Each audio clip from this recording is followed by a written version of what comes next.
We're back. We have a guest tonight too, but we're back. A special guest at that. Someone who's been here quite a few times. Wasn't here. Been busy. We've been busy. He's been busy. We've been trying to connect, and we finally connected. And we're here tonight, though, people, for Vampire Hunter D, Bloodlust, which came out in 2000. As you know, we did Vampire Hunter D a couple weeks ago. So let's dive into this. And how's it going, everybody? Greetings and salutations, y'all. Yes. James, how's it going? What's new? Doing all right, man. About you, Jason? Yeah, what's up, guys? I'm sure your faithful viewers haven't seen me for a while. It's been a long time. Glad to be back here again. You guys, I guess, watched the prequel to this, or the first film of this several weeks back, you said. So you stuck me right in the middle of some sequel that I had no idea what was going on, so I greatly appreciate it. It was a good time, though. I had a good time. And, I have several notes here that are going to make your audience. The first thing I wrote about this movie was I feel like I'm in season 7, episode 12 of a series. So it's going to be a long review. But, it does.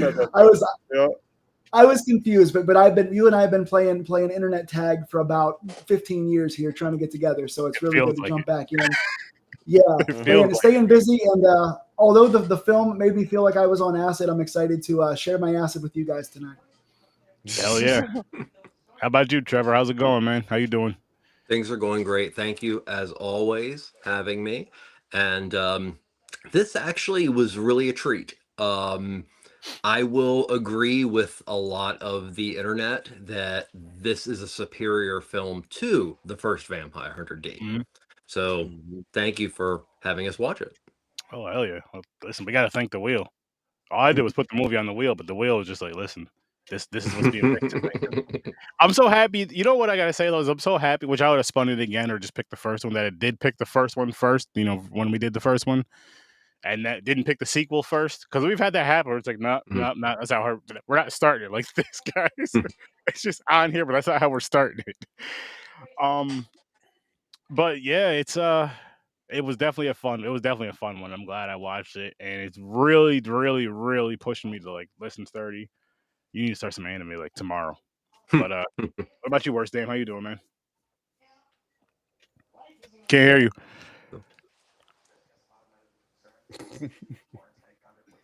Can't hear you. All right, how about now? Yep. There you go. Awesome. Yeah, I'm chilling. I'm exhausted. I was up for the past couple days till about 5-6 o'clock in the morning. I didn't actually go to sleep yet today, so wow. Yeah, I've been up since about 5 o'clock yesterday morning. Yeah, buddy. Hey, man, the people want to see Gamer. I can't complain. Do a 24-hour. Yep. Fortnite. Sleep though. Remember that. Get your naps in. But no, it's good to be. It's really good to be back. It's fun to be here. I mean, I know we were just here last week, but still, it seems like it takes too long for it to come up at times. I wish I could like swap and do like my 9 to 5 once a week and do this every other day. Do this every other day. Spend 1 hour at work. Like, up, done, bye. You guys have a great week. See you next week. Peace.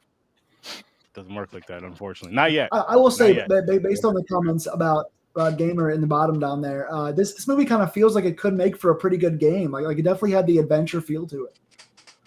Like a Castlevania. There's, we talked about that. It's funny you say that. Shout out to Radar. Big shout out to Radar, because a couple weeks ago when he seen that we were reviewing the first one, he hit me up on Discord. He was like, "Yo, did you know they made a PlayStation? It's on PlayStation 1, the first one, or Vampire Hunter D is on PlayStation." I was like, "Oh shoot!" Wow. Oh wow! And he sent me a picture of it. I was like, "Oh shoot!" I was like, "I might have to try to hunt that down, unless it's a ridiculous price like another game I'm looking for." Which I hate. I hate that so much. Hey, get ready. $90 to $100 easy coming soon for this next generation. I'm talking about for the old generation, but yeah, you're right about that. Grandizer, how's it going? It's always great to have you here. Grandizer. But before we dive into the film, let's dive into our early ratings, gentlemen. James, you want to kick us off with this one? I'm gonna go with, what did I give the last one? Let's see. You gave it an 8. Oh, this is better. This was a 9. I like this one better. Trevor? It's kind of weird. I just told you about how much I like this film, but I'm going to give it an 8. And I think I gave the first one a higher one based on its significance. Yeah. Also. Yep. You gave it 8.5, the first one. Yeah. Yeah. Gamer, So, how about 8. you? Oh, sorry. 8. Yeah. 8. How about you, Gamer? This one's definitely better than the other one. Still a bit of a slow burn for me, but I think I gave the other one a 6.5, if I remember correctly. 7.5. 7.5? All right, Yeah. so yeah, this one's better. I'm gonna give this one an 8. I'll give the last one a 9. I do think this one's better, so I'm gonna give this one a 10. By no means I mean it's a perfect movie, but just overall story, beginning, middle, end, and the violence. And I always love the violence in anime. I don't think there's any other genre of, I guess you still call it film, even though it's animated, but film does. I mean, because you can go anywhere you want with anime, with the animated type of stuff. But with the violence in it, it's so awesome. It's so beautiful. Like just a slight, even in something as old as, I mean, I know this is from 2000, but shit, that's it. I hate to say it right now, but I'm gonna say it. 2000 is 25 fucking years ago now, people. That's crazy. That is fucking crazy because 2000 feels just like yesterday. I swear. Yep. But anyway, what I was getting at is like with the slices of the blades and all that stuff, just like the way they did it and the lighting in both the films, but more so with this one. I love the elegance of it and how beautiful it is. And yes, it looks way better now, but just even back then, just with more of the, which I hope they do get back to with the more of the hand drawn animation. I like it so much better. I know the stuff nowadays looks cleaner, looks cooler, and all that, but there's just something about that hand drawn. You know, the hand drawn. There's just more of a feel. You get more of a feel to it. I feel like there's more passion in it. If you like violence, you should check out Berserk. Yeah, that's supposed to be very good. I have not seen or read it, but I've had many people tell me it's awesome. Yeah, there's a few things I need to just get into, which I'm the anime nerd of the group.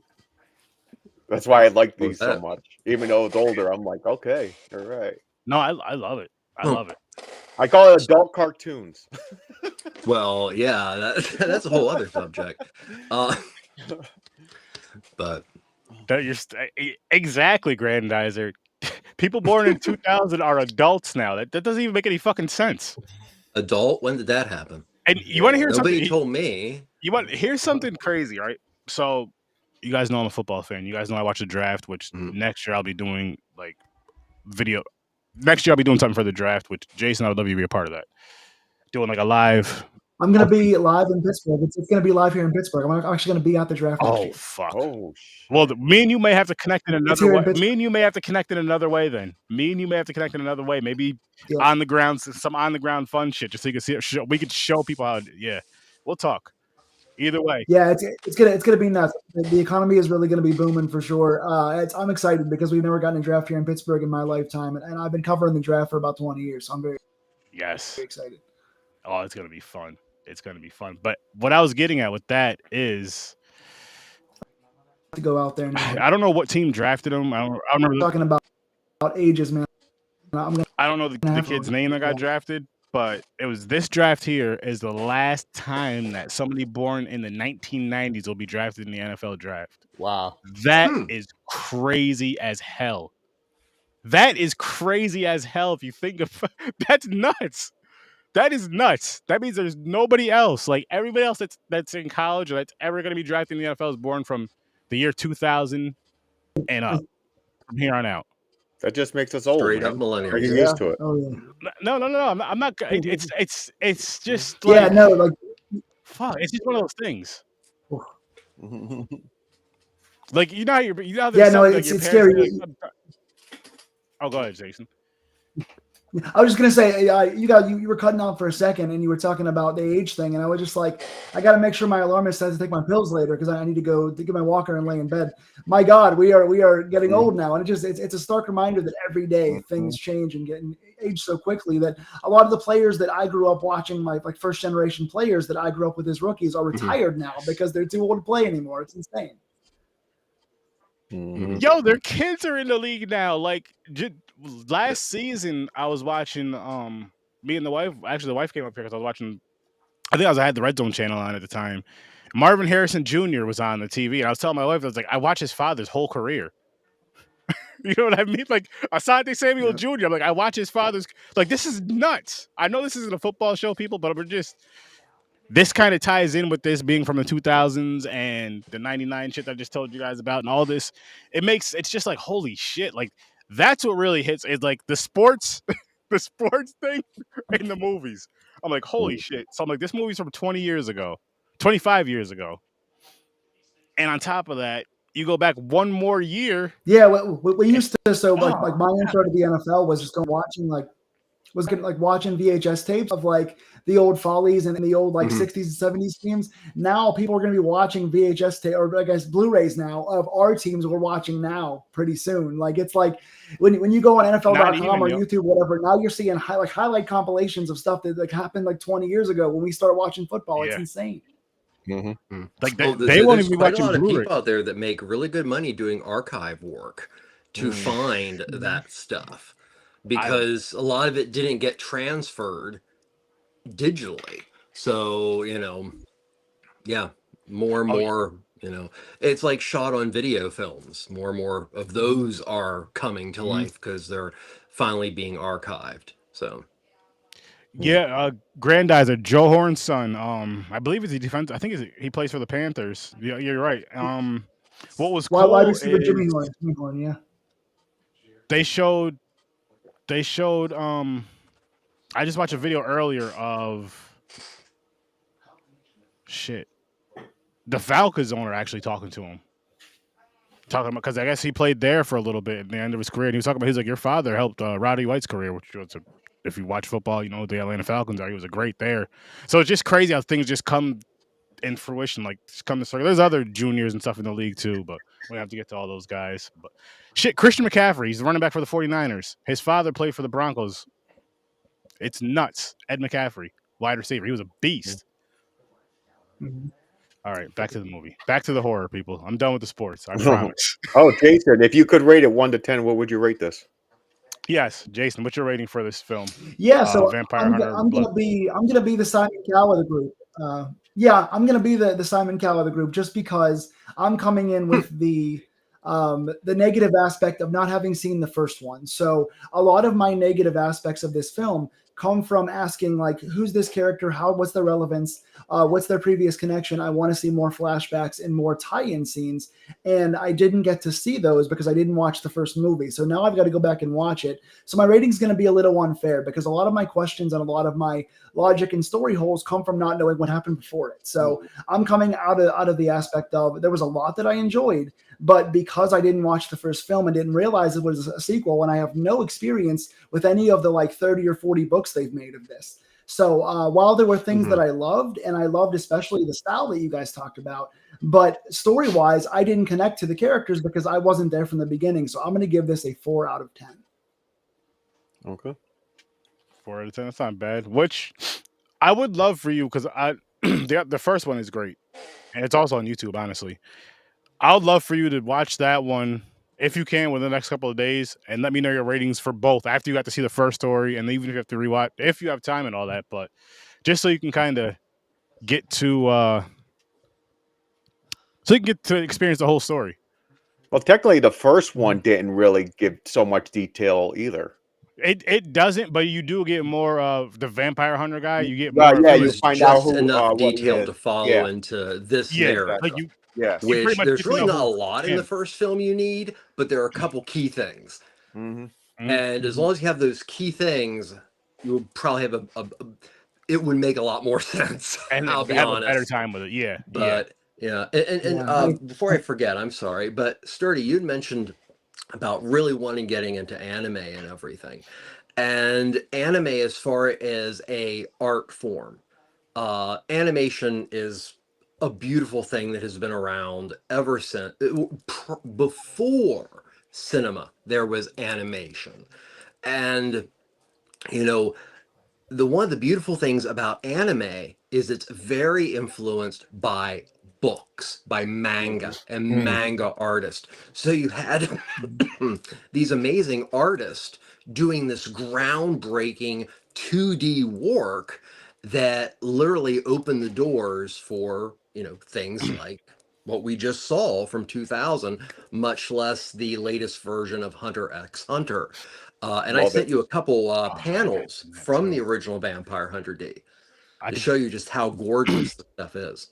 I'll pull that up in 1 That, second, good that's sir. another one you gotta watch, Aaron. Hunter x Hunter. That'll go It's on funny you forever. guys mentioned that one Mhm. because that one, on one of those YouTube channels that me and the wife watch, it's a food channel thing, and sometimes they'll try food from shows, and they'll make it like from even the animes, which always has some fire ass food for whatever reason. Well, Mhm. actually, because of where they're made, they have some fire ass food there. Besides the point. Anyway, that was one of the shows that they were mentioned on Yeah. there. My son loves Hunter x Hunter. Watched a lot of it. Really awesome. Hunter X And it's Hunter. on Netflix, I think. Mhm. Is it? Even Yeah. better. Yeah. If not, definitely Hulu. I have that's another anime I gotta start. That's another one. There's a lot of episodes.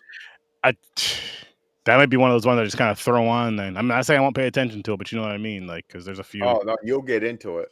You get hooked in that shit. But Yeah. this, Yeah, look at the artwork. Yeah, the Mhm. mangas.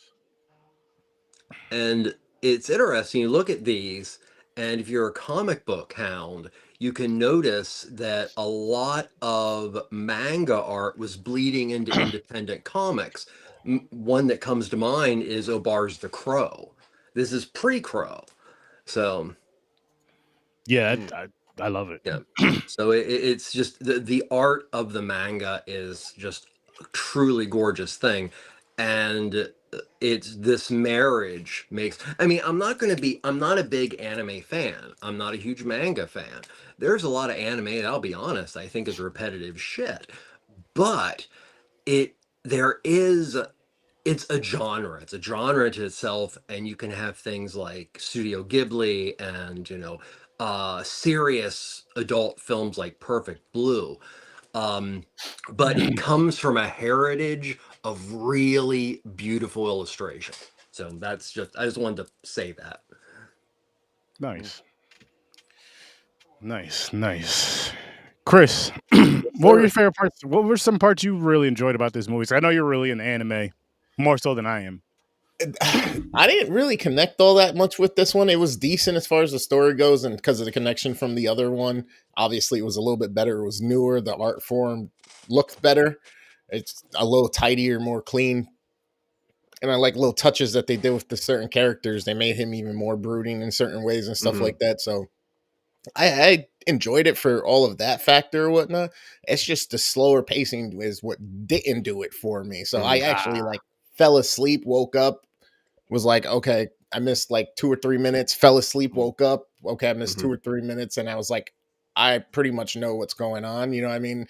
One point I fell asleep for like 10 minutes. I woke up and I was like, looked at my girl, I was like, did this just happen? Is this pretty much where we're at right now? And she was like, yep. She's like, okay, I don't know how you just did that. So again, the slower pacing, expect it.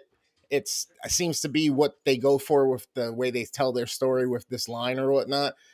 So other than that, it's still a decent watch. It's still the artwork itself is what kept me there. I'm just super exhausted. I would say that could be it too. You gotta get some sleepies in. I But got I a quick mean, one. Did anybody here watch the subtitled version versus the dubbed version? Yeah, I watched the subtitle. Okay, so I got a couple I quick wish. questions for you. The parasite in his hand. Uh-huh. In the first film, it is his dark conscience. In this film, in the dubbed version, very sarcastic and funny. Yes. Is that crossover? Yes. Yeah. Okay. I was really curious about that, and also the fact that it does veer much more towards humor than the first film. So it's really cool you did, because that's the whole time I'm thinking. I'm like, hopefully this is a good dub job and it wasn't like dubbed for, marketing reasons. No. They did a Cool. decent job of actually getting it across and Awesome. everything. Yeah, he's still his quips, and he's just a smart But aleck. there's a you know what lot I mean? more sarcasm in the second film. Yeah. So, yeah. Cool. Nice. That's good to know, because Yeah, it is. It is. And I always prefer the original form of it. Just I can't always find it. You know what I mean? Like I just can't always get to it, unfortunately. Unfortunately. They mentioned that that one vamp when Carmela mentioned to him, he was like, she noticed that he was the son of Dracula. She goes, the "Are you king the of son the of the king or something?" vampires. King of the Yeah, vampires. we're not sure exactly who they're talking about, but it's pretty sure it's supposed to be Dracula. Yeah. But Yeah. Carmilla technically is an older vampire than Dracula, because the novella Camilla by Joseph Sheridan Lafanu, I believe, was out in 1872, and it was about a female vampire. And it's usually any vampire films with females tend to reference it, but I loved how this movie, like, boom, it was like, okay, we're dealing with a vampire that technically, on paper, is older than Dracula, and is a horror hound. That was like, that's a nice touch, because Carmilla could definitely kick your ass versus Dracula.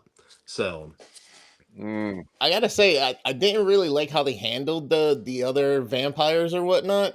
I feel like they were like, you see them acting zombie like and walking all weird and everything, Mhm.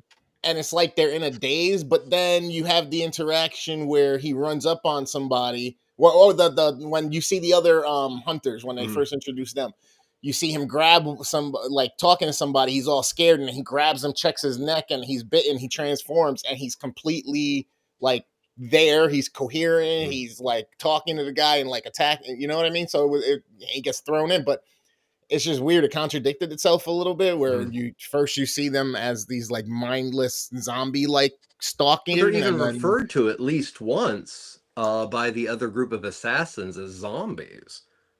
And that brings up the they did mention question zombies. that in the Yeah. first film kind of did this a little bit, but there's a lot of different. There's a werewolf. There are these zombie-esque vampires. There are these nobility vampires. There's all these different things. There's a city that is specifically for mutants and outcasts, but I didn't really get a feel of like a hierarchy.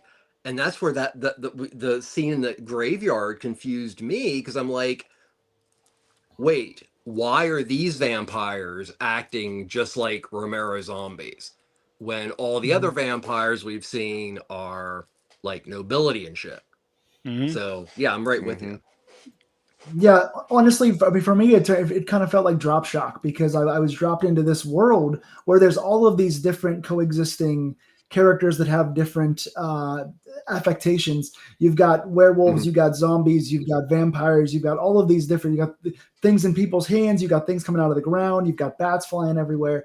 And they didn't take any time for me to explain kind of, again, who's in charge of what part of this world, who answers to whom, why is so-and-so like this, who turned who answers to whom. And so that for me was just like, I love the overall arc of the world and what it could be. And I can see why there's a billion books about this. It definitely can strike a chord with a lot of audiences of any kind of science fiction of all different types, but they didn't bother to really dive into any of them enough. I feel like the pacing for me that hurt was, I would love to take some of these random snarky interactions, cut them down, and replace them with some flashbacks of, why did this person join this particular pack? Why did this person hire this one? Why is this one the way they are? Because for me, the shining parts of this film, I wrote down, again, the characters' names were crazy here.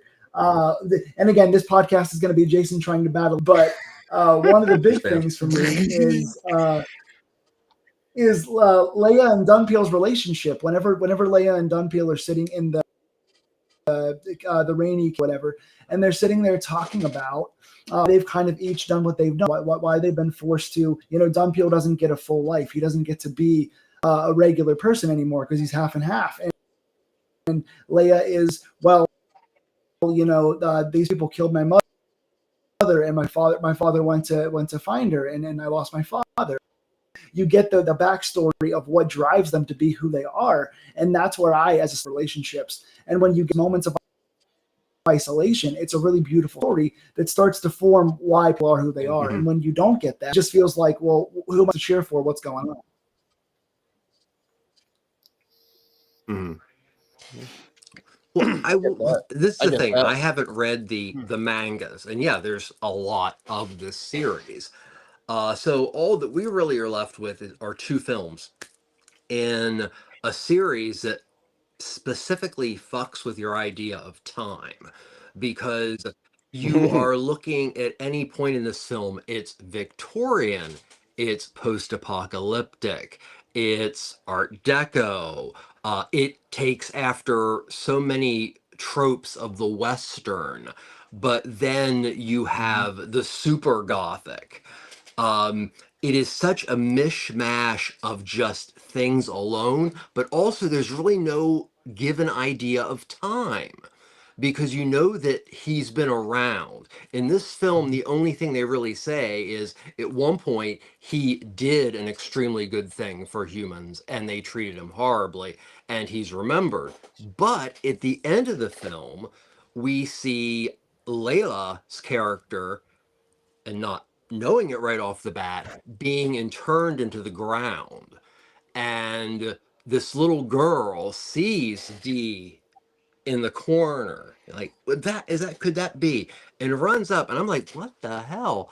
And before it even hits me, because she says grandmother, and it doesn't hit me right away, and I'm like, bam. And I liked that. I like that for the story purposes, for the purpose of narrative, but I also like the fact that this character doesn't seem to really have a cohesive timeline, visually or as a narrative. So I think that's cool. Yeah, they do like a time jump, like 50, 60 years in the future. It's kind of like the Road Warrior franchise. Yeah, There is no actual, it just jumps around. One of the things that kind of like piggybacking off what you said, I wrote Batman the Animated Series meets X-Men meets Hammer horror animation style. So it just brings together all of these different.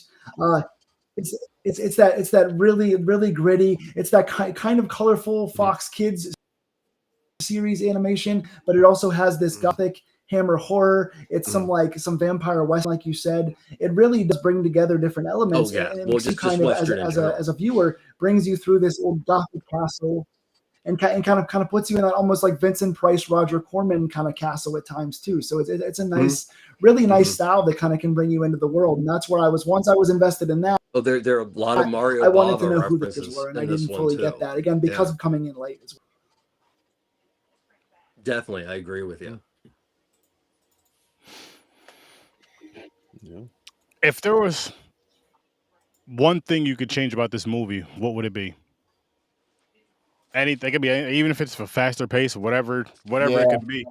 For me, I think it would just be just real quick, just more in depth. Like I understand it had a story to it, but just more in depth with it.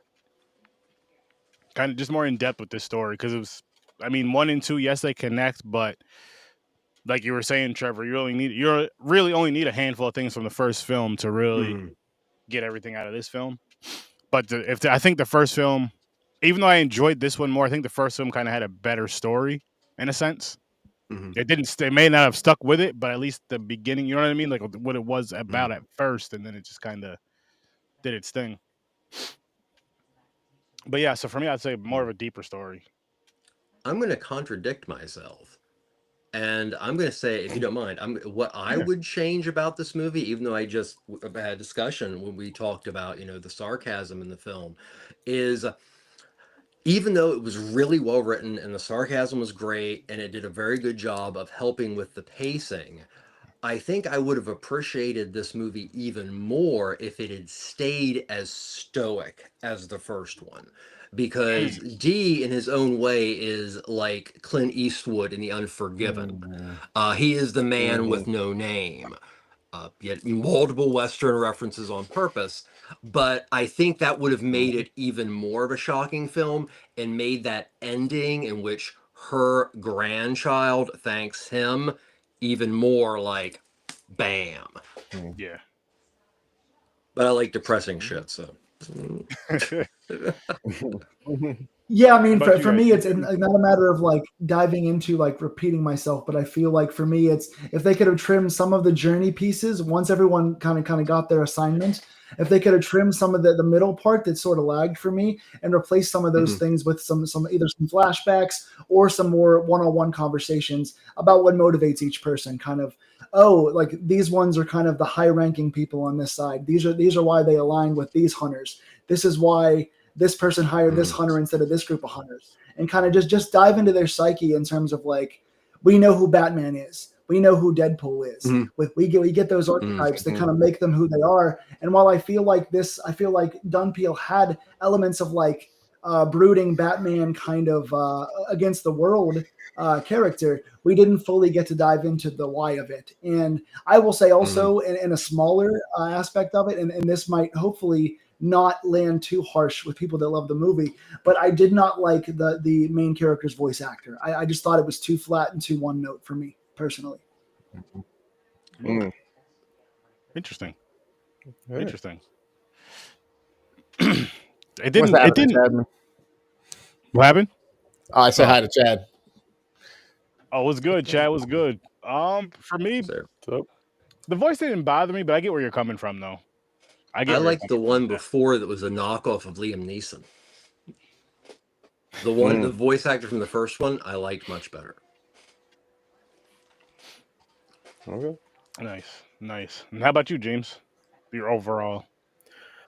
Going off what Jason was saying, he does have a point where he said earlier in the show, it does feel like you turned on the TV in episode 69. It's not the first episode. It's like you don't even know. Like Trevor also said, to like the timeline, you don't know what the hell happened. If I had to change anything, I would have them put in the story more of the lore of Vampire D. Yeah. Like flashes of the father, but you don't see the face, but you see his mother though, like raising him or something like that. That that's where you click, you go, oh, he's a half vampire. He's a hybrid. So he's the first Blade. Yeah, pretty much. So he's a daywalker. He has that's another thing they don't explain. They don't explain why he has that parasite on his hand. Basically, that's what it is. They refer to it as a parasite several times. But yeah, I'm sure there's additional lore I didn't to know. it. Yeah. Then I didn't know his mouth on his hand had the power of, I don't know if you watched sucking? You ever seen Inuyasha? Yes, I remember that show. Yeah. Yeah, so there's Inuyasha, the one monk has a power. He has like a black hole on his hand, and he sucks all the demons and everything into it. And that's what that reminded me of. I was like, oh shit, that looked like fucking Inuyasha shit right there. But this came out before Inuyasha, I believe. Yeah, it had to be. Yeah, so honestly, there's a lot of things I caught up. I see in other animes. Yeah, in terms of the hand, one of the notes that I wrote, and I'm not sure if you guys will get this, but I wrote, idle hand sounds like Beavis. What did you say? Idle hand sounds like Beavis. Idle hand Nice. sounds like Beavis. He has this really sarcastic kind of like almost frat guy delivery that I think is a nice stark contrast to the rest of the characters, and it kind of works for him. But I'm just like, whether it was in the non-dubbed version because I thought it was a little weird. Yeah, it is definitely a contrast for sure.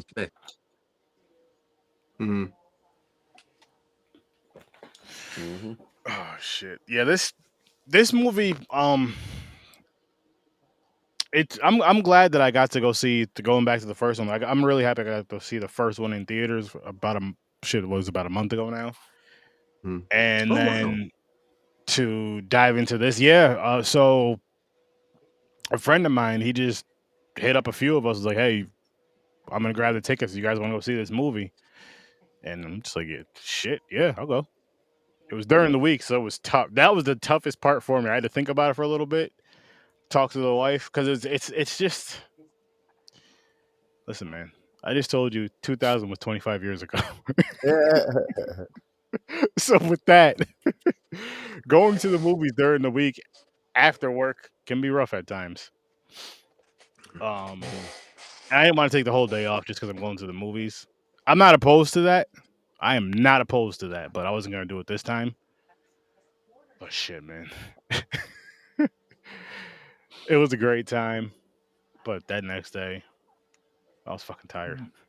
Dude, I'm slightly older than Star Wars. Yeah. It doesn't get much better. I did. One of the really interesting things that I liked, like toward the middle part of the film, we saw a couple really unique creatures, and I wrote, I want to see a couple of these cool designs in live action form because they translate well in the comic style. And I think if we get a good animator, you know, someone that did like Pumpkinhead or one of the like American Werewolf in London, imagine translating that kind of graphic style to a horror style and see what it looks like in live action. Baker. Yeah, you know what? Like that camouflage, that snake lady. She was a mixture. Did they explain what exactly she was? A shapeshifter of some kind. Because you knew that one was. Oh, okay. Because the other one, you know, is a werewolf, even though the werewolf mouth is in his stomach. That was kind of weird. But yeah, they had done. They just had different creatures like protecting the main vampire. So it reminded me of that's another thing that popped in my head. Underworld, where the werewolf was working with the vampire slave, guardians. It's that Western outlaw town. Yes, exactly. Yes. So it also had a bit of like, I guess, to modernize it even more. It kind of had a bit of like Vampire Diaries meets True Blood, where everyone's got a different thing and they're all kind of in packs together. I know that's like, it's like a 16-year-old girl reference, but it's very much kind of like what it was like. It's like, no, these ones are werewolves and these ones are Vampire vampires. Diaries is pretty good. I love True Blood. Yeah, True Blood. Shooky Stackhouse. The books they're based on were actually kind of fun. I read part of one. It wasn't my deal, but they were really cute reads. Yeah. Yeah, they oh crap, sorry. Charlene Harris, I think, was the author.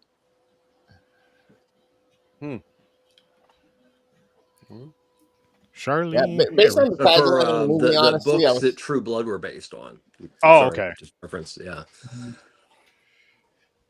Based on that tagline of the movie Chris? Bloodlust, I mean, I feel like it's a missed opportunity, like you said, because they did make it a little more dramatic feeling, like that teeny bopper, you know, loves that drama, whatever. So, I mean, missed opportunity. They could have done a little bit more to give us more of the understanding of the whole Bloodlust. It was kind of weird that they throw the little wino pretty much like he likes some type deal, and I was like, all right, I guess, you know, he's drawn that the hand was making fun of him for the smell of her blood when she was hurt or whatever. It was just a couple little things that I feel like they just could have handled a little bit better and given more context to, just to kind of have you more, I guess, engaged and given a shit of the story. Because again, I watched it, I got through it. It's decent, but I think I'm more angry because it could have been so much better. You know what I mean?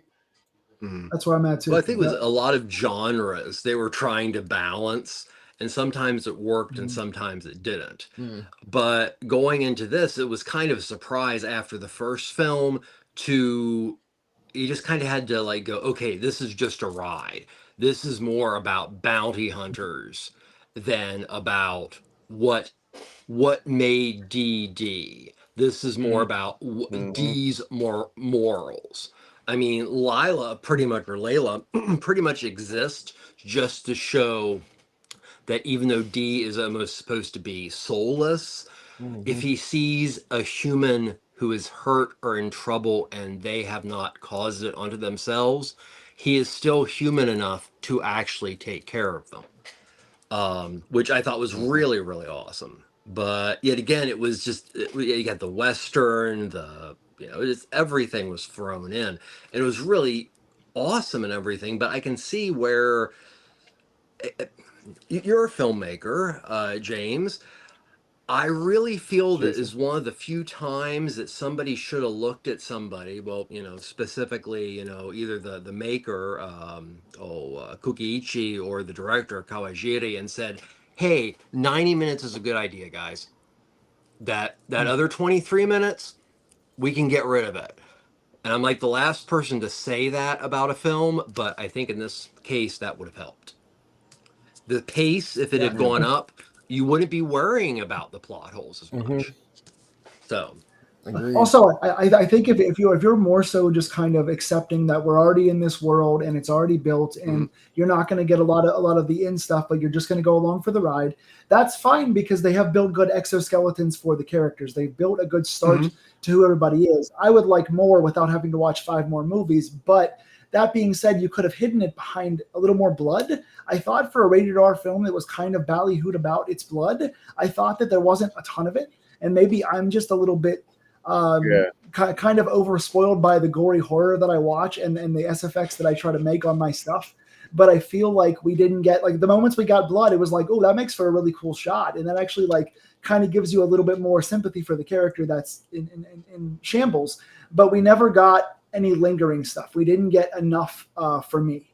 So I like the blood we got, but I wish we got a little more personally. Yeah, I agree. I love goriness when it comes to especially this type of stuff. And Grandizer, it's Jason. It was just a mix up with names. It's Jason's the one that's the filmmaker, not James. Yeah, not me. I can't make shit. I don't know if I can either. I don't know. It depends on what the filmmakers tell me. I don't know. There's times that I feel like I'm good at it, and times that I feel like I have no idea what I'm doing. So, listen, I've seen your work, so that's all I gotta say. I appreciate it. I've seen your work. But yeah, for me, I mean, it definitely didn't feel super graphic, and I liked Leia's arc the best. For me, seeing Leia kind of get a little bit softened by D, and kind of by the end, she has a feeling for the zombies, and she's kind of cheering on. Yeah, but by the end, she's kind of cheering on.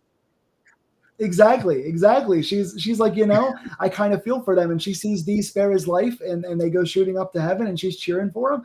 And it's like, they really unveiled her the most and kind of gave us the most layers as to the onion that she is. And I want to see a movie now where Leia is the new zombie hunter, but has compassion based on her experience. Yeah. They warned you not to go out tonight. No, that was me last weekend when I drank too much. He just didn't make a movie about it. That's good. James is the original creator of Here, Hold My Beer. Yeah. When it comes to some things, No, I never said that. If I was going to do something, I used to down the beer. I used to go, hold on a second, just slam it. Then I go, let's do this.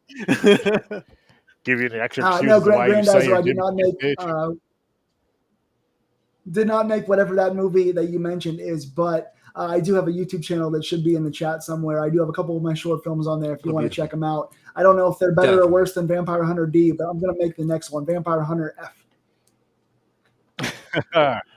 Do you make it with love? Then it's awesome. I do make it with love. Mm-hmm. Lots of love and lots of gore. Thank you. There you go. Even better. That's his YouTube channel right there. Somebody can go check that. Go check that out. Thank you. Of course. Speaking of, I did tell you guys I was going to show you one of his films. So let's get that. Bonus feature. Let's go.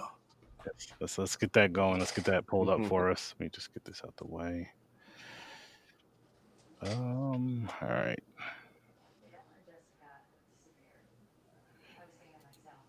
Now, Grandizer, stay tuned. They're going to show one right now, actually. My first one back in the scene when I came back in 2017. There's a playlist pulled up right here.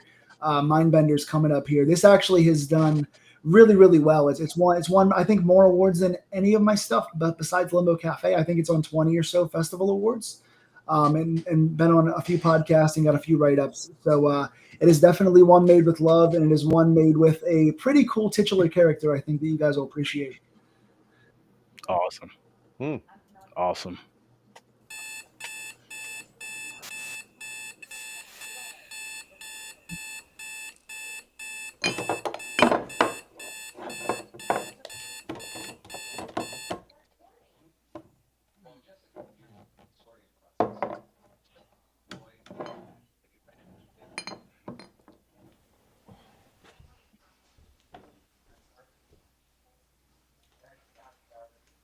In shock and mourning over the tragic fire that burned down St. Jordan High School a week ago. The effects of Ray Farmer will be felt by far more than the 21 dead and 43 injured in the wreckage. Farmer was a patient of renowned psychiatrist Dr. Thomas Sage. We reached out to Sage for comment, but got no response at this time.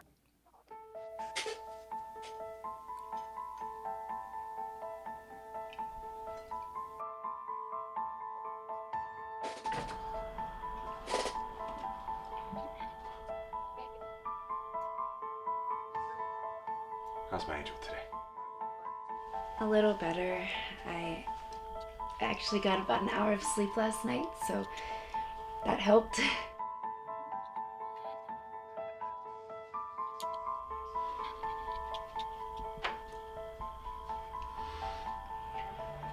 You know, with Daddy getting laid off, the insurance company won't cover the pills anymore. You know all about our financial situation. But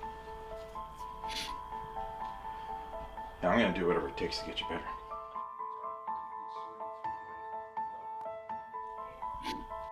I love you, Dad. I love you, sweetheart.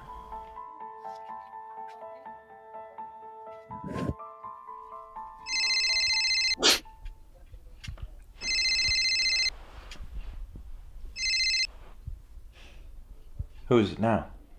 Hi, Tom. It's me, Martin. Martin. I'm real busy. What do you want? I was just checking to see how you were. We've been worried about you lately. You weren't worried when you fired me after 30 years of service. Why would you be worried now? That was business, Tom. You know we appreciate all you've done for us. Listen, Dan Brocklin. I really am busy. I need to solve the Mideast crisis and win a Nobel Prize. So, if you've got nothing to say, Let me try to explain the company's stance. We understand your frustration, but it's an image thing. The company is looking for young, healthy doctors who are, well, sharp. You had been really moody with the patients lately, and injured and forgetful, and we've been putting this off for as long as we could. But when Ray Farmer went off the deep end with your name attached as his doctor, we had no choice in the matter. What, are you blaming me for getting older? What's next? Are you going to blame me for breathing air or drinking water? What Farmer did had nothing to do with our sessions. I have one patient with a setback after 30 years, and I'm thrown out on my ass.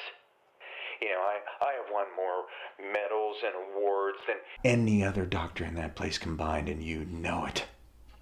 Yet, I'm thrown out to pasture like some lamb to the slaughter. And for what? To make room for some punk kid who has no understanding of how the human brain functions? Look, Tom, I'm really sorry about this. I didn't want it to go this way. Honest. Hang in there. I know you'll be able to make another impact in this world. Yeah, you bet I will.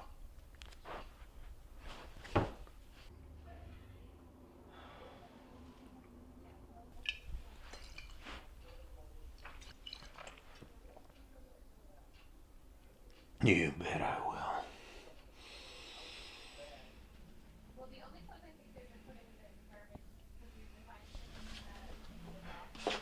Your office looks so nice, Dad.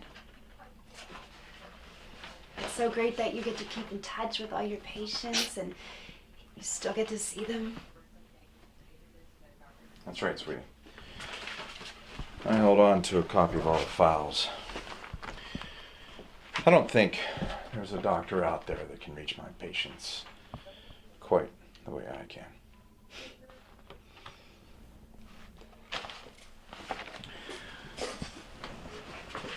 Now, if someone comes through that door, you just send them in to me. Sure thing, Dad.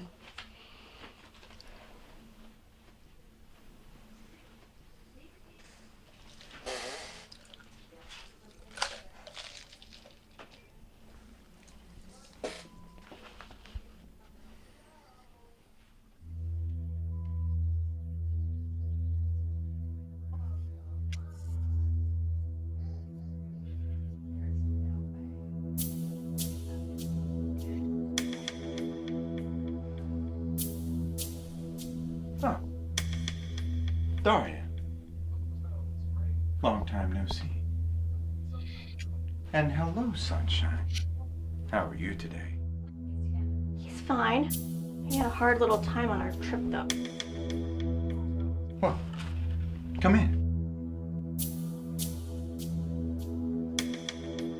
Are you feeling settled in your new home? Sure. It's nice to be in one place for more than 6 months at a time. Without anyone to tell you what to do or put their hands on you. Right, Sunshine?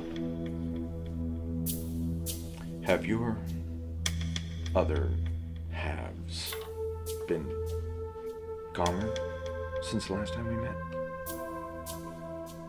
Sometimes. They never really go away.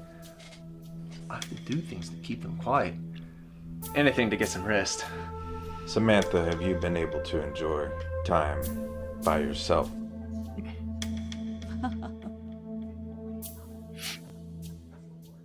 Time is all I got, honey. But there ain't a man yet who's been able to say no to a little quality time. And you haven't told anyone your new address? No. Those mean men. The foster home will ever be able to find me and Sunshine. And if they do, we'll be ready for them.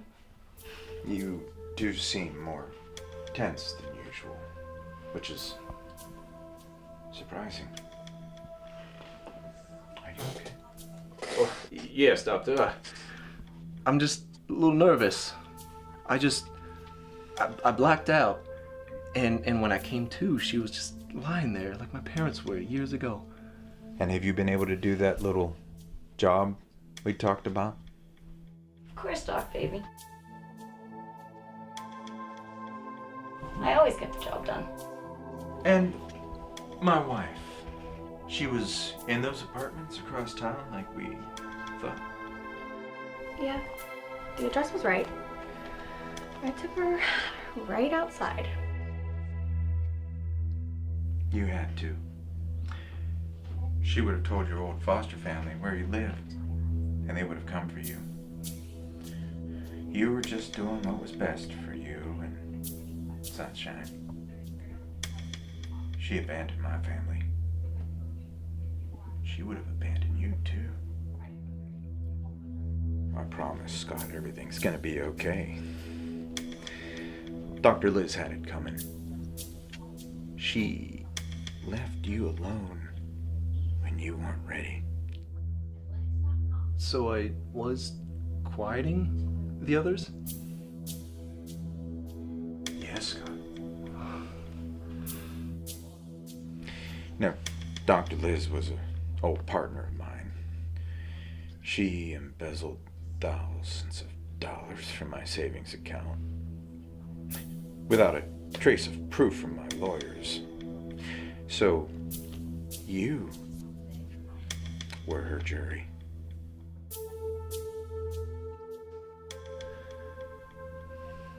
I'm so glad we found a way to put your science background to good use. So you called Dr. Van Brocklin and made an appointment. Sure did. And he ate it up just like putty in my hands. Just like they all do. But when it got hot heavy, he backed off and started talking about his wife, just like the rest of them. course he did, Samantha. He led you on. And he would have discarded you, just like the rest. Just like you did me.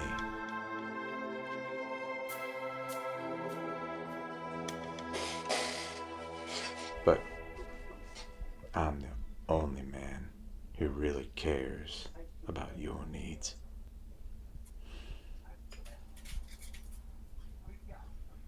Come in. I've been expecting you. Dr. Sage, it's such an honor to meet you. I've been following your work for quite some time.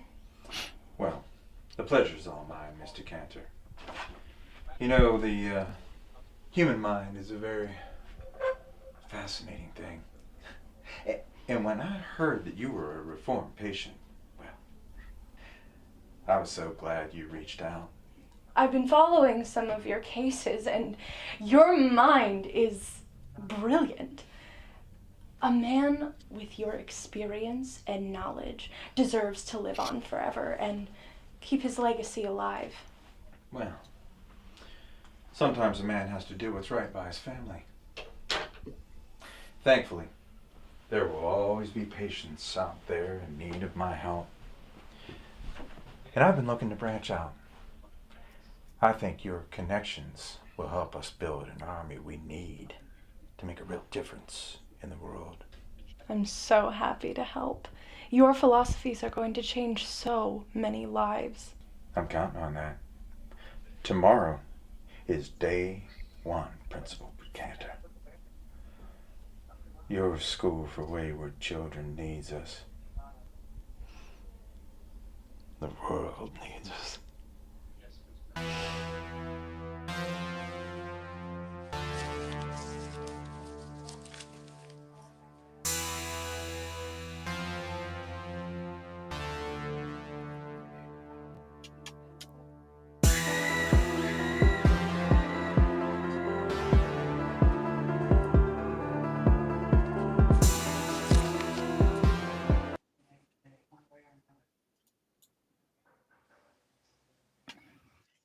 Really quick, Jason.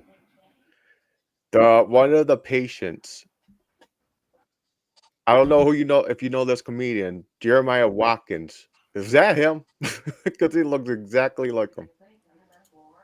No, the male patient is Nick Zarzexny. He's a local Pittsburgh actor. Okay, because he looks like Jeremiah Watkins is a comedian. I don't know the comedian, but I'm going to like Google him as soon as we're done here, actually. Yeah. I know I didn't All right, see so that you one, guys, but I enjoyed that. Very good. I was going to say, please don't throw Yeah, your it was tomatoes good. and rocks at the screen too hard. If you guys are throwing tomatoes, I have to duck a little bit, so be careful. Not at all, man. Not at all. Like, it was the twist in it was cool too. I'm like, holy shit. He's having his parents. He's having his patients literally do all of his dirty work, and just because they're in such a, I mean, he's fucking with their mind. But because they're, they're where they're at mentally, he's just like, okay, I'm gonna help you by you going and killing my wife. It's gonna help you, and it's gonna help me. He let them know it's gonna help him. It's like he's gonna help you. I'm gonna switch it up on him. I dug it. I dug that.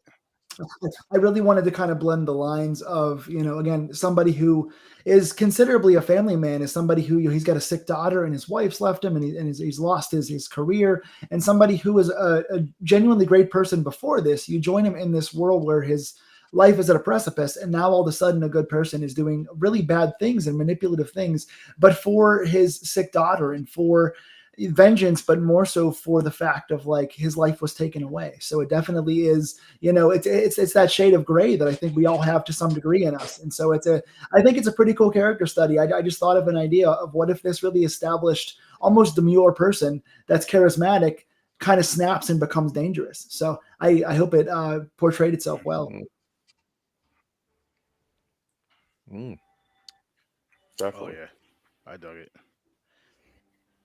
Can't hear you, Chris. Yeah, Yeah. Please throw all your barbs. And anything you guys can give me in terms of how to improve, how to transition. I initially had thought about what if we did something with the Doctor at the school. You know, we've kicked around the idea of a sequel for a long time. I don't usually do sequels. I like to keep my stuff all kind of first run stuff, but this character is pretty intriguing. I will say the one downside to making Mindbender was the year. I think either the same year or the year right after they were making a TV series here in Pittsburgh called Mindhunter. It's on Netflix now.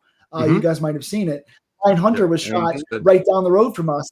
And so when I said that I was doing Mindbender and that it was getting all these awards around the world, all of a sudden people were going, "Oh my God, you did Mindhunter?" And I was like, "No, I did Mindbender. It's a very different thing." So I get confused for Mindhunter all the time. It's a pain in the ass, actually. So I've never seen it.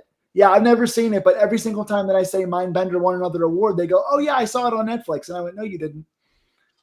No, you didn't. What do you guys think? It was great. I liked it. Yeah, I had a really good time with it. We shot that entire movie in one day. That was all shot in one day. That was a 16-hour day. Wow. Yeah, we shot that in one day, and I want to say the budget was probably maybe $400 total. I think the budget came from mostly the house, and Sunshine was the owner of the house, Liz, who was the one who smashed the Van Brocklin's head at the end. It was her house, and she had Sunshine, and she was like, "I love this stuffed animal," and I was like, "Let's get Sunshine involved in the movie." So I named him Sunshine, and there he was. He got his own POV. But it was a $400 all shot in one day, and I was dead by the end of the day. But for one day's work, not too bad. I can only imagine. That was dope. I enjoy some of the shots. A lot of stuff to get done in one day. That's very impressive. Yeah, it is. Just rounding that number of people in one day is a freaking feat. So very impressive, sir. Yeah, it was. Thank you. Yeah, it was very chaotic in terms of trying to get, because this house was it was on the south side, so a pretty popular party spot down here in Pittsburgh, and she has like 15 rooms in this house. But trying to wrangle everyone and get everybody in their call times and trying to set up all the deaths. And actually, one of the actors no-showed the morning of. She got sick, so the person playing the girl that got stabbed, the cork, and we picked the bear up, and she was the blood was coming out of her temple. That was my girlfriend who wound up on set that day because she was ADing, and she stood in for the actress. So she wasn't even initially the actress, and she came in at the last second. So yeah, we had a little snafu with the actor got sick, and then she had to jump in at the last second and did a wonderful job. Wow. Okay, question for you, Jason. Yes, Grandizer. This was my first movie back in the scene. So long story short, I was involved in Pittsburgh Indie Film about from like 2010 to 2013. And then I took 4 years off to go do Shakespeare plays, write books, and do a couple other things. And then I came back in 2017 because that ex-girlfriend, she was showcasing a film at a local theater that I saw. And I said, I think I'm going to make this movie called Mindbender. I have this idea. I want to make this because we were at a festival, and it was called the Haunted Oaks Festival. It was an all-horror Pittsburgh festival. And I said, just for shits and giggles, I'm going to make this movie and see if I can just make it in the festival. Well, I made it in the festival, and I actually won the festival with it. So I decided that I wanted to come back and make movies kind of full-time. So this was my first one officially back in the scene, the first one of my production company, Nostalgic Nightmare Productions.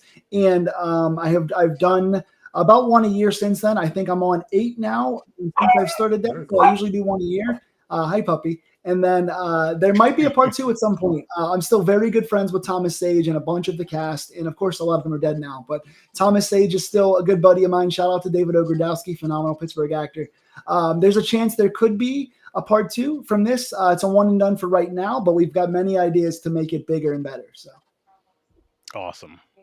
I would love to see a sequel. And I'm not even gonna lie, I'd love to see a sequel, but I also understand that you're a one and done when it comes to your films, which I get that as well. But it's like a lot of your stuff that I've seen, the way you end it, it's always wanting you. It's like, oh damn, I need more. I want more, which is a good thing because it's a great thing. Honestly, it's a great thing. It's one of those things where it's like I'd rather watch something that I really enjoy and wish that it could be longer or wish there was more of it then the opposite. Then just like, oh my god, this is too long. What the fuck? Why am I sitting here? That's one of those things for me that I feel like. Oh, I'm sorry. Cleveland Horror Festival. Chad, I dropped it and I pinned it to the top, Chad. Of the yeah, Chad, man, it's a Styles Clash #4 Life, all one word. Styles Clash 4 Life is my channel. I've got several films on there. There's up in the chat again. I feel like for me, I love the twist ending. I've turned into kind of like the handicapped M. Night Shyamalan. I do a lot of twist endings. My thing is always, again, leave the audience on that high note. I don't like really nice pat endings. This current book that I just wrote is a children's story. It's the first time that any story of mine has ever ended in a positive way. I feel like there's something about life that's just never exactly how you expect it, whether it's positive or negative. It never goes in the direction or in the linear healing process that you want it to. So there's always a reason to keep the audience invested. And then the Cleveland Horror Festival, I don't think I've heard of theirs. I've done several in Cleveland. I just sent out to Transparent Fest. And I've been to a couple Cleveland festivals that I like a lot, and I always send stuff up to them. There's a guy, Jake Jolly from Cleveland, that runs a really cool festival that I featured in a couple times. So I will Google. I use Film Freeway to submit my stuff. It's a website that allows you to send your stuff out. Cool. I will Google Cleveland Horror Festival. That's awesome. That's awesome. Yeah. Film Fest. That's awesome. That's really awesome. Yeah, how much would it take to get Trevor to be in one of your movies? Listen, I am always looking to branch out and expand my horizons, and I always work with different actors. So I am down. Trevor, send me your best audition tape, and we're gonna make this happen. Sounds like a plan. You've already got a unique look. I mean, I'm digging the scarf and the hat. You've got kind of a Thomas Sage's brother thing going on right now. I like it. Okay. Yes. Oh man, I would love to see you two collab on a story between Trevor's, because I'm telling you right now, Jason, this innocent look of Trevor, that's not it. There's more to him than this innocent kind of look. Which he is a good. I mean, you'd be safe around him, but he watches some awesome, wild shit, and I love it. Well, I imagine you, Jason, you sound like a hardcore gorehound. So, and being from the Pittsburgh area, you already know that the underground. There's the underground, and there's the underground. So, yeah, I somehow ended up being a person who loves high art and really, really low art, and that area in between kind of bores the shit out of me. Yep. So, give me Herschel Gordon Lewis and Fellini in a double picture, and I'm happy. So, yeah, that's kind of my thing, is that I forget the benefit of having seen like every major horror release from 1930 to now. I've seen almost 100 years of horror, genuinely, and so I love everything. I love the really dark Asian stuff. I love the vivid colors and beautiful soundtracks of all the giallo. I love a lot of the elevated modern stuff. I love a standard slasher. I like it all, and I like to kind of paint with all those colors whenever I'm creating characters, because again, you can find the smallest nuances of a person and make that into a character, and that's kind of why I stick to short films. Not just in scheduling and in budget, because I pay everyone for their work, and I try to sublet my time, and my body doesn't really allow for me to do feature films because I have CP and spinal stenosis. I'm going into another surgery. So I really spend a lot of time subletting a really tight schedule. But I think that for me, it's very much just, let's see how much different we can take an ordinary scenario and blow it up and make it this big, crazy thing, and kind of watch the audience watch characters unravel, because that's super interesting. Mm-hmm. Nice. I have a film for you, actually. Sorry to interrupt, but have you ever seen a Belgian film called Man Bites Dog? I've heard of it. I've not seen it. Okay, so I'm going to recommend that to you if you can track that one down, because it's a found footage film, but it's a found footage film about a group of journalists that befriend a serial killer, and as they get deeper and deeper and drunker, they start kind of joining in. and it's black and white, and it is just this amazing character study because it's also like the darkest dark of comedy, called Man Bites Dog. After watching that and hearing it, I think that's one you'd really appreciate from back in the 90s. 1922 crime comedy. Oh, I'm gonna check this out. No. Man Bites Dog is a gritty serial killer film. Is it from 1922? From the 20s, or is no, not 1922. Oh, okay. It's like I think it was like 1994 or 93. 94. Okay, I'll look that one up. Mm. Yeah, this is just a really fun character study film that is, without being exceedingly gory, extraordinarily disturbing. James loved the Twilight film. He was Team Edward. 1992. No. Okay, yeah, 92. 92. Yeah. Fuck Twilight. Listen, Grandizer. You want to see James rant? Go to the horror research. I don't remember which one it was. It was the horror research study episode. It was just me and him reviewing Blood Lake. The first time, he was pissed. You want to see Chris go crazy? Again, I don't remember the episode number. Yeah. Horror Research 30, Weed Wolf. Actually, there was 2 Puerto Ricans going crazy on that film. Wolf. Hilarious. For that review. I thought it was sounds like a full moon film. It wasn't even that. It was lower. It's not even as good as Evil Bong films. No. Like those lower than no. At least they have Tommy Chong in it. I mean, Tommy Chong is like a god. So Evil Bong is fun. The Weed Wolf movies, they were bad, but Chris was pissed, and it was funny. I'm gonna have to look those up. And it's exactly what you think it is. I mean, that honestly is the beautiful thing about horror, is that even when you watch a particularly bad movie, even one that's intentionally bad, you get together with your friends, you talk about it, you laugh about it, you analyze it more than the filmmakers do. You have drinks, you have snacks, and it becomes an entire situation. It becomes a party. It becomes an event. And that's what's beautiful about horror that no other genre has, is that whether it's good, bad, or indifferent, you're enjoying it because you get to debate and you get to laugh and you get to make yourself feel like a kid again, like you're sitting on the floor watching VHS tapes or watching Joe Bob Briggs, and that's beautiful. Exactly. You're right about 100% on that. You're right about because I'm sorry to interrupt, but I just had to say really quick, I agree with you 100% because I sat here as you guys are talking about football, and it's like a foreign language to me. But horror is one of the few genres that, at least, that I've seen, that you get a group of horror lovers together and you drop a bomb, like, who's better? Is Texas Chainsaw 2 a masterpiece or not? And then people just go. And that's that social element. And see, that's fandom that understand that language. Yeah. But it's very similar. It is a social thing that people enjoy sharing their love for. Oh, I love it. You don't see that with a lot of other genres, which is really awesome. And then of course there's a connection with heavy metal, so you have an even bigger, group of nerds that, at a drop of a hat can talk movies. Oh, and we love it too. We love it too because there's just something about horror that just warms your heart. As crazy as that sounds, you just feel it's just such a comforting thing. You just sit down, you relax, you kick your feet up, and you watch this crazy shit or funny, whatever type of subgenre it is. And one thing I love about horror is that it has that. I mean, for one, it has multiple subgenres, but is that it has that thing to where it can literally go in any direction and somehow make sense or at least be enjoyable.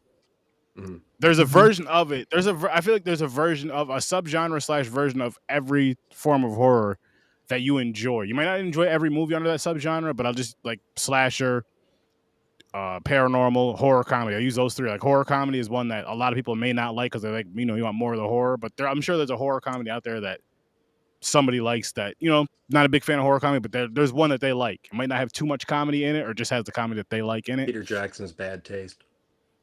Yeah. And that's the thing is not to paralyze by analysis, but fear is such a strong emotion. I mean, right next to love, it's one of the strongest things you can feel. And horror gives you the opportunity to feel that fear while also being safe. You're inside your house. You're with your friends. You're in a totally safe environment It's a release. while you still get to put yourself in Jamie Lee Curtis's shoes trying to run from Michael Myers or yelling, why are you putting the fucking knife down? You get a chance to yell at the screen and run around and be totally safe while feeling the fear of the characters. And that's so beautiful, a storytelling device. Hell yeah. I was literally going to say that too, because that's why I love the paranormal or found films or situational type things like survival horror situations. Like, what would you be doing in like a zombie apocalypse occurs? There's a virus. Nobody knows what's going on. You're locked in your school. Like, what are you doing? What you know what I mean? I'll tell you two things, Chris. I'm going to tell you what in my mind, what I'd be doing. I'm saving, my household. Fuck everybody else. I can't save everybody. Make sure my household is safe, and people that I'm with, my crew is safe. I'm gonna be the hero of that shit. What I'm really gonna be doing is probably trying to find a place to hide. Like, listen, man, shit. I don't have shit. It's like, what am I gonna do? What am I gonna do? There's zombies coming in here nonstop. After a while, you're gonna run out of shit. I'm trying to be safe. I mean, this is why meta is so cool, because now meta allows the storytellers and the actors in the film to be like us fans and to analyze the movie while it's going on and be like, hey, like I'm the horror nerd, I'm the Randy in Scream, I'm the one that knows how to analyze, and the audience can relate to them because they go, I was that guy when I was 7, so it's really cool. And then I see a question from Grandizer, what got me into the genre? Well, that's going to be a 5-hour podcast, but I will say this. I will say that growing up reading R.L. Stein's Goosebumps, I got to meet R.L. Stein during COVID via a book symposium online. He was very, very cool. He and I have the same process for writing books, and I had no idea. It's insane. Interesting. But R.L. Stein, I love his Man Thing run. Yeah, yes. And Wes Craven as an adult, from revolutionizing the genre in Freddy to then re-revolutionizing it again in Scream, and taking it into the current place. So for me, it was really just watching VHS tapes on my mom and aunt's floor. As a kid, they both were horror fans. And so I just started to wear out VHS tapes every weekend with my cousin and just scaring ourselves. And I realized at a young age that I wanted to be a writer in some form, and now I do it in every form. So I just I started at a very young age, and I want kids to grow up like I grew up. So I love it. That's awesome. That's awesome. And what's cool about that, I mean, as far as getting into horror, is for me, it's very similar as far as, well, it wasn't my mom or my aunts because they wouldn't allow me to because I was too young at 5, but whatever. So I'd watch it with my older cousins and my older brother, and the rules. Don't wake up on so-and-so, don't wake up Ma, because then it's going to be a real life scary movie. And the belt or whatever they pick up is the machete, and they're Jason. Then you got to find a place to hide for real. Yeah. Yeah, this is Camp Crystal ass whoop if they wake up. But like it was cool to like really get into it as a kid and then have like that fear and that adrenaline, but you always want to come back for more. Every single time you jump, not scream because you don't want to make anybody up, but seriously, like you jump and you're scared of these movies. And then I'm just like, oh shit! So when's the next movie? When we watch the next? Like, you damn near shit on yourself. But that's fine. But when is the next one? It's the only place in the world that you can say, "Oh my god, that traumatized me, and I won't sleep for a week. Now I got to show my friends." It's crazy. Yeah. But it also just slowly opens that little valve and leaves out just a little bit of that air, that tension, and that's one of the beauties of horror. Beauties of thrillers in general is just that little bit of release and that little bit of dopamine, especially after a long day, and watching your favorite horror movies can just be enough to bring you down that, okay, I can go sleep and do tomorrow again. Yeah, so, and it's funny you say that too. Like, what do you? I mean, I'll throw on any type of genre of film at night or whatever, but sometimes you could just throw on like a horror movie. Like, what do you sleep today? I was just watching Friday the 13th. I fell asleep, woke up to Jason throwing somebody out of a window. That sounds like a good sleep to me. It's like a good night. The people, and what's funny is like, it's cool how, I mean, for the most part, I mean, I guess you could say this about any fan club or community, but with horror, I can say, it's like how together people are and how friendly people are. You know what I mean? I'm not saying there's there's not your assholes, but I'll say like I'm an avid football fan as well. There's a lot more dickheads and assholes with football, but it's for different reasons than there is with the horror stuff. Again, for different reasons. I concur 1,000%. Yes. I covered the Steelers for a long, long time as a journalist and as a fan. And my God, the Steeler fans are pretty toxic for the most part. I'm not going to lie. And of course, there are your gatekeepers. And I'll just say this, like, don't be a gatekeeper just because you like a different movie. Let the person like the other movie. You can debate it all day and you can talk about why you love it. But if you're spending all day online saying that cool movie everybody else likes is one you hate because you want to be cool, do something better with your life. Come on. Just like what you like. Let everybody else like what they like. Oh, yeah. I mean, if you have a reason to hate on it, that's fine. That's fine. I get that. If you have a reason to hate it all day. Yeah. Don't hate it. Exactly. Unless debate it all day. Talk about what you like and don't like. What's that? I said, if Nicolas Cage is involved, I understand where you're coming from, 100%. Other than that, Cage made a lot of good films. He's a terrible person. I'm all about like debating and having that healthy back and forth of the things you like and didn't like. It's one of the things I do for a living. So I mean, that's super cool. But if you're just sitting there going, "Oh, everyone loved Pearl, so I'm going to shit on it because everybody else likes it, and I want to be an edgelord," or I want to say, if you don't like Child's Play Part 7, then you're not a real fan. Like it's so dumb. Like just go watch what you watch. I hate the gatekeeping thing of if you haven't seen that, you're not a horror fan. You haven't seen this. No, listen, you're not a horror fan if you don't watch horror. That's the only way you're not a horror fan. Or if you just say, hey, listen, I'm not a fan of horror, then guess what? You're not a horror fan. I don't give a shit if you're a horror fan of just one movie in the whole genre. Come on, you're welcome. I watch that movie with you once a year if that's what you want to do. Cool. Yeah, you're still a fan. But nowadays, people get so passionate they forget that hey, this is supposed to be like stimulating in a good way when you're debating. It's supposed to help give perspective, and you stick to your guns, and that's cool. But then we kind of forget that that's all it's supposed to be, and we start leading with that passion and emotion, and we start using anger, and we start getting offended for no goddamn reason. Start pushing people away and shit. But I am gonna spin this wheel now, gentlemen. It's like spin the wheel. Yes, you can keep talking though, guys. You can keep going with the conversation. I'm just seeing what we're doing for next week. Listen, putting me on a podcast is dangerous because I can talk for hours on any subject. So. Listen, man. That's what we gotta do on podcasts. That's another thing I love having you on here, man. It's because every time you're on here, you have a conversation. When you're on here talking about your movies and stuff. We've had people on here talking about their movies and they don't talk about their movies. It's like pulling teeth. I don't know why that would be hard, man. For me, it's I can do it all day long. Yeah, you would think.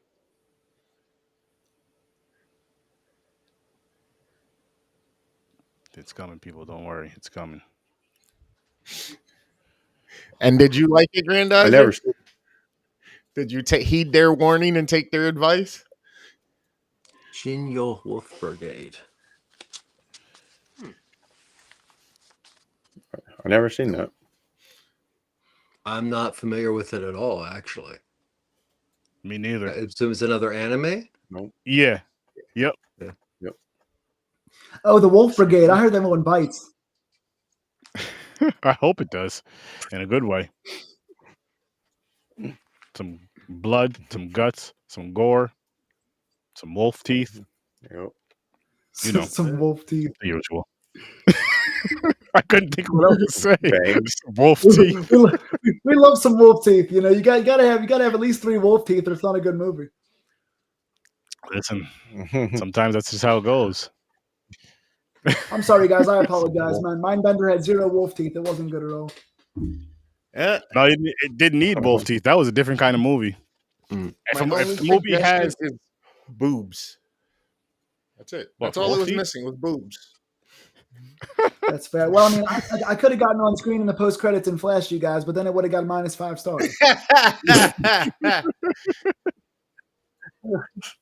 Oh shit, man! Oh man, this is a good time right here.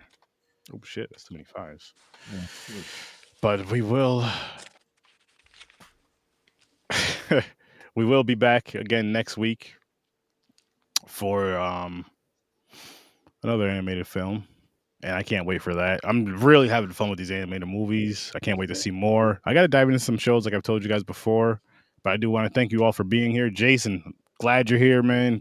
Thank you so much for being here. And because you did mention it on the episode, is the only reason why I'm saying that. Not the only reason why I'm saying, but the only reason why I'm saying it on the live is the best energy, the best positive energy to you with your surgery in 2 weeks. Oh yeah. And come back here because you're gonna be back here. The door is always open for you, my friend. And listen, I'm expecting you at that damn draft next season. Next week. It's not next week. Next season. And I gotta get the first, maybe not the first, but the first video that's gonna be on live of you at the draft. That's all I ask for. That's all I ask for. But yeah, seriously. At the end of the day, yeah, just thank you so much for having me on. Thank you so much for the well wishes. I am a person that's very motivated, but by productivity, by giving out love, helping other people, and I can't do that until I'm healthy. So I'm going to throw everything at the wall as possible. And as I'm recovering, I'm going to lean on the horror genre to get better. I'm forced to lay on the couch for a while, which I hate, but I get to lay with horror movies. So I am a lucky person. I'm lucky that I got to be on here tonight. Thank you guys. Oh, hell yeah, man. And There you I'm go. lucky to have you on here. Happy to have you on here. And shit, while you're laying on the couch, man, if you got to text someone, we're right here. I ain't going nowhere, man. We got your back, bro. But, yes, sir. You guys will see seriously, me again. I promise that. Oh, hell yeah. You ain't got no choice. I'm very excited to dig deeper into your work. And I think I speak for everybody. You will definitely be in our thoughts. And, rest, right. but also keep a pen and paper or a paper and whatever near you so you can write down whatever comes to mind. Yep. Yes, sir. And I know 24 hours a day.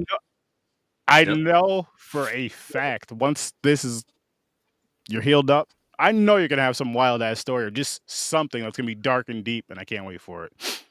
I can't wait for it. But guys, make sure you guys never sleeps.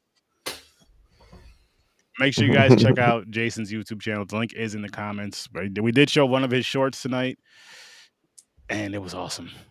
You can go back. Don't even go back. Don't rewind the episode to go watch his short. Go watch his short on his channel, then watch the episode and watch it again over here with us. But seriously, though, go check out Jason. Go check out Professor T, aka Uncle T, Trevor, Ambassador Media. James over with Popcorn and Pints, Worst Damn Gamer. Go check him out. And of course, come back here every Thursday at 8 o'clock Eastern time. And some Fridays at 10 or 10:30 or whenever other black asses get together to play these games. We're always late, but we're going to be here playing Phasmophobia tomorrow night at about 10. And again on Saturday night around 11-ish. And it's going to be a great time. See you guys next week for the pod. And again, best wishes to our guy, Jason. I'll see you in your nightmares. Peace.